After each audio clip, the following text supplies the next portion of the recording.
Bismillahirrahmanirrahim. Assalamualaikum warahmatullahi wabarakatuh. Rabbi shrah li sadri wa yassir li amri wahlul 'uqdatam min lisani yafqahu qawli. Amin. Alhamdulillahi rabbil alamin.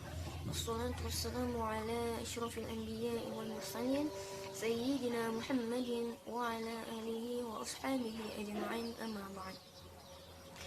Alhamdulillah, perkenalkan kami dari kelompok 11 pada mata kuliah Sejarah Pendidikan Islam, di mana kami dari kelompok 11 akan membahas mengenai perguruan tinggi agama Islam. Nah, di mana saya selaku pemateri pertama atas nama Yusmita Sari akan membahas mengenai sejarah dan perkembangan perguruan tinggi agama Islam. Kemudian pemateri kedua atas nama Asmar akan membahas mengenai lanjutan perguruan tinggi agama Islam. Nah, baik, langsung saja. Saya selaku pemateri pertama akan membahas mengenai sejarah dan perkembangan perguruan tinggi agama Islam. Oke, bahwasanya sejarah perguruan tinggi agama Islam bermula sejak pemerintahan kolonial Belanda yang pada saat itu memberlakukan politik etis. Nah, yaitu bermula sejak abad ke-20. Nah, eksistensi perguruan tinggi agama Islam didorong oleh dua faktor utama. Yang pertama itu adalah faktor internal, yang kedua adalah faktor eksternal. Nah, di mana faktor internal yaitu ada bahwasanya bahwa di Indonesia telah berdiri perguruan tinggi umum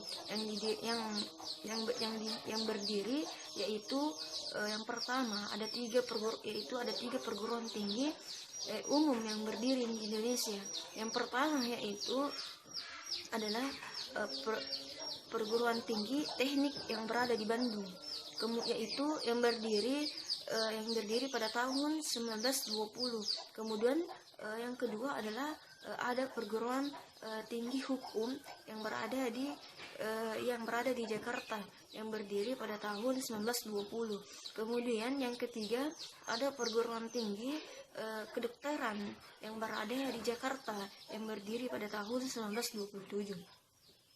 Nah, kemudian faktor eksternal adanya perguruan tinggi agama Islam itu sendiri, yaitu bahwasanya adanya keinginan masyarakat untuk merealisasikan kehidupan beragama di dalam kehidupan mereka masing-masing yang pada saat itu terjajah oleh Belanda itu sendiri.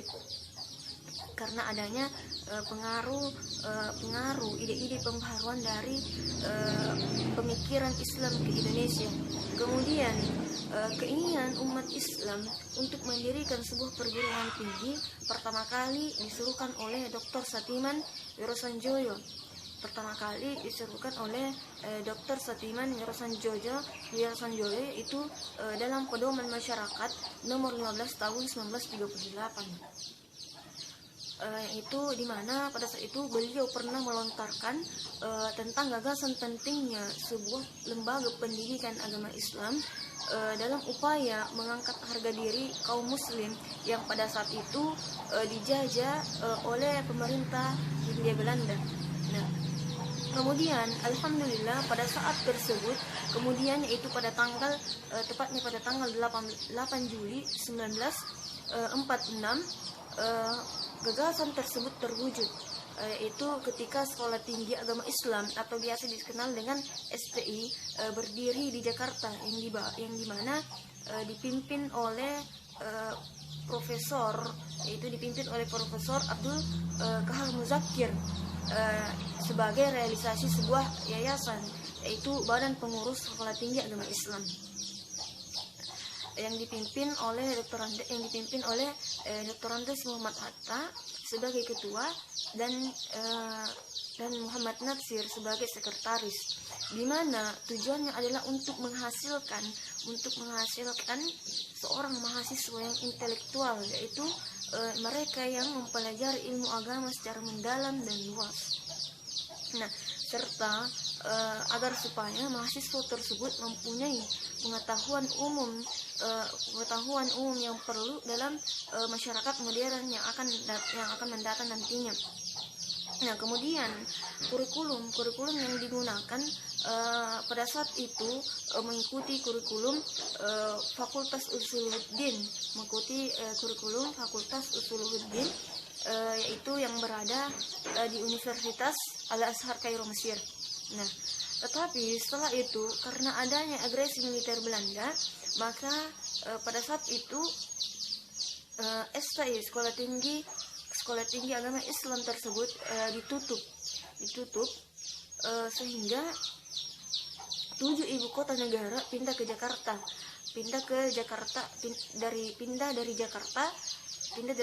ke Yogyakarta, yaitu tepatnya pada tanggal 10 April 1946, yang dimana kemudian STI tersebut dibuka kembali dengan dihadiri oleh Presiden Soekarno dan wakil presidennya yaitu Muhammad Hatta. Nah, bahwasanya untuk meningkatkan jangkauannya, maka sekolah tinggi tersebut diubah menjadi universitas, yaitu tepatnya pada tanggal 22 Maret 1948, yaitu dengan nama Universitas Islam Indonesia atau yang disebut dengan UI.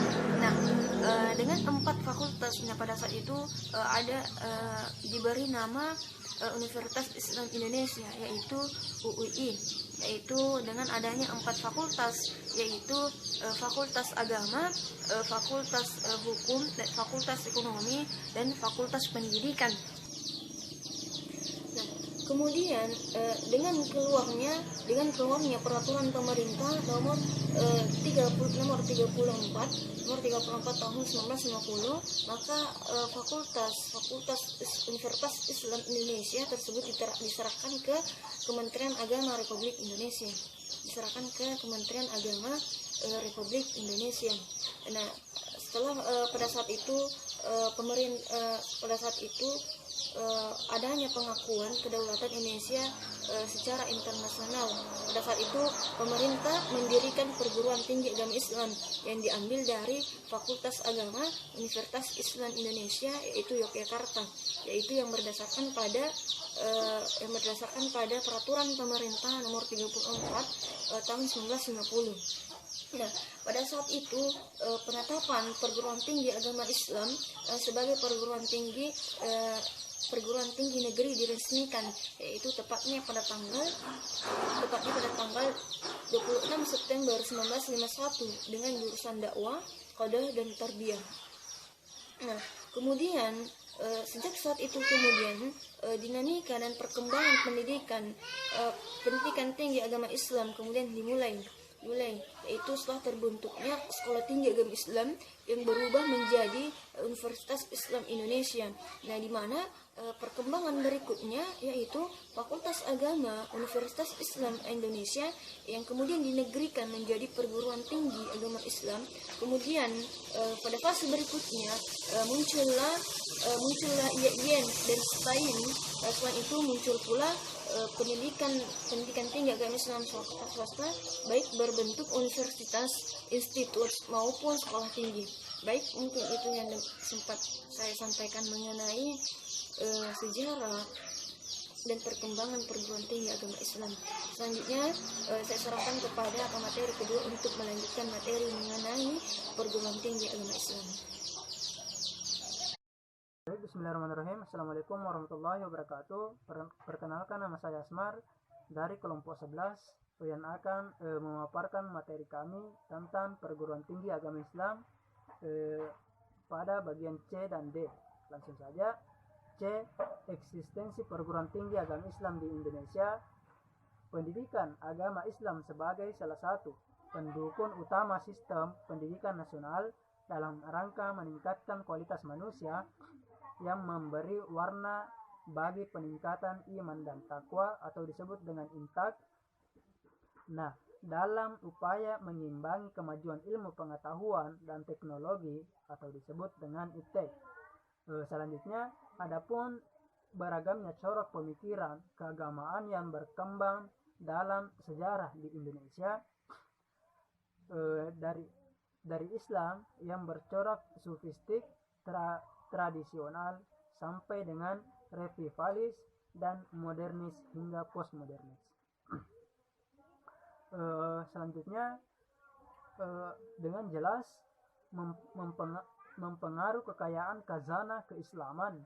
Fenomena sudah jelas juga membuktikan beragamnya berbagai pengaruh yang masuk ke dalam wacana Islam yang berkembang di Kepulauan Nusantara ini.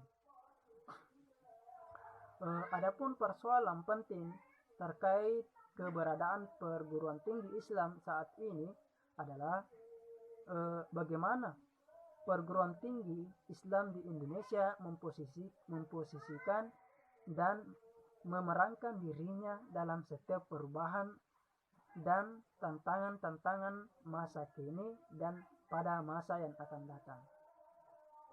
Selanjutnya, maka dari itu semua perguruan tinggi agama Islam menawarkan solusi untuk pemecahan persoalan-persoalan kehidupan yang kompleks, sebagaimana yang dikemukakan di atas, bagaimana upaya dalam peningkatan kualitas. Dari itu, semua perguruan tinggi agama Islam menawarkan solusi untuk pemecahan persoalan-persoalan kehidupan yang kompleks, sebagaimana yang dikemukakan di atas, bagaimana upaya dalam peningkatan kualitas sumber daya manusia atau SDM guna mencetak kader intelektual yang mampu menghasilkan pemikir Islam melalui studi Islam yang relevan.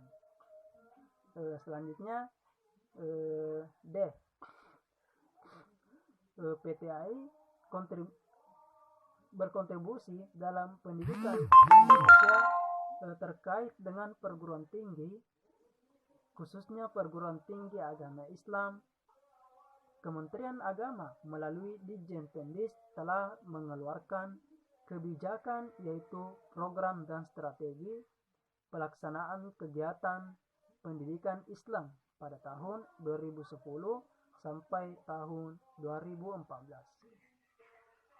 Selanjutnya, perubahan-perubahan yang dinikmati oleh masyarakat, ruang lingkupnya bukan hanya saja yang ada di lingkungan sekitar kampus perguruan tinggi agama Islam tersebut, akan tetapi dapat meluas ke regional dan nasional, bahkan internasional, sehingga menjadi agent of change atau disebut dengan suatu perubahan,